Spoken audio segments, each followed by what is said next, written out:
ಲೋಕಸಭೆ ಚುನಾವಣೆಗೆ ಪ್ರಜ್ವಲ್ ರೇವಣ್ಣ ಸ್ಪರ್ಧೆ ವಿಚಾರಕ್ಕೆ ಸಂಬಂಧಪಟ್ಟಂತೆ ನನ್ನ ಮೊಮ್ಮಗನನ್ನ ನಿಲ್ಲಿಸ್ತೀನಿ ಅಂತ ನಾನು ವೈಯಕ್ತಿಕವಾಗಿ ಹೇಳಿದ್ದೆ. ಅದು ನನ್ನ ವೈಯಕ್ತಿಕ ನಿರ್ಧಾರವೇ ಹೊರತು ಪಕ್ಷದ ನಿರ್ಧಾರವಲ್ಲ. ಬೆಂಗಳೂರಲ್ಲಿ ಜೆಡಿಎಸ್ ವರಿಷ್ಠರಾಗಿರುವಂತಹ ಎಚ್ ಡಿ ದೇವೇಗೌಡರು ಕೊಟ್ಟಿರುವಂತಹ ಹೇಳಿಕೆ ಇದು. ಲೋಕಸಭೆ ಚುನಾವಣೆಗೆ ಜೆಡಿಎಸ್ ಕಾಂಗ್ರೆಸ್ ಮೈತ್ರಿ ವಿಚಾರಕ್ಕೆ ಸಂಬಂಧಪಟ್ಟಂತೆ ರಿಯಾಕ್ಟ್ ಮಾಡಿದ್ದಾರೆ.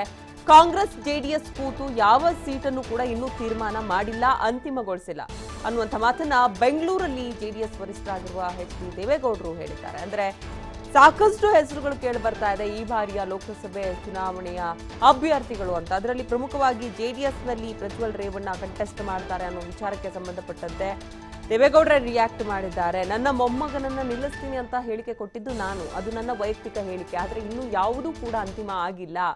ಕಾಂಗ್ರೆಸ್ನವರ ಜೊತೆ ಮೈತ್ರಿ ವಿಚಾರದ ಬಗ್ಗೆ ಇನ್ನೂ ಯಾವುದೇ ತೀರ್ಮಾನ ಆಗಿಲ್ಲ ಅನ್ನುವಂತ ಪ್ರತಿಕ್ರಿಯೆ ಕೊಟ್ಟಿದ್ದಾರೆ.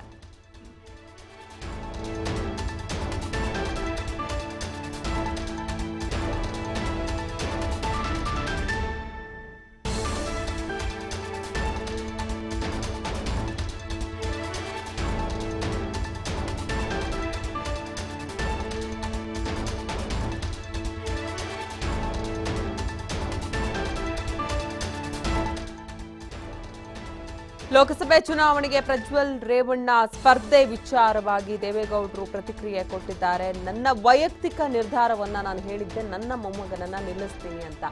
ಆದರೆ ಕಾಂಗ್ರೆಸ್ ಜೊತೆ ಮೈತ್ರಿ ಮಾಡಿಕೊಂಡು ಯಾವ ಎಲ್ಲ ಕ್ಷೇತ್ರಗಳಲ್ಲಿ ಯಾವ ಅಭ್ಯರ್ಥಿಗಳನ್ನ ಕಂಟೆಸ್ಟ್ ಮಾಡೋದಕ್ಕೆ ನಿಲ್ಲಿಸ್ತೀವಿ ಅನ್ನುವಂಥ ಅಂತಿಮ ನಿರ್ಧಾರ ಇನ್ನೂ ಕೂಡ ಆಗಿಲ್ಲ ಅನ್ನುವಂಥ ಪ್ರತಿಕ್ರಿಯೆ ಕೊಟ್ಟಿದ್ದಾರೆ.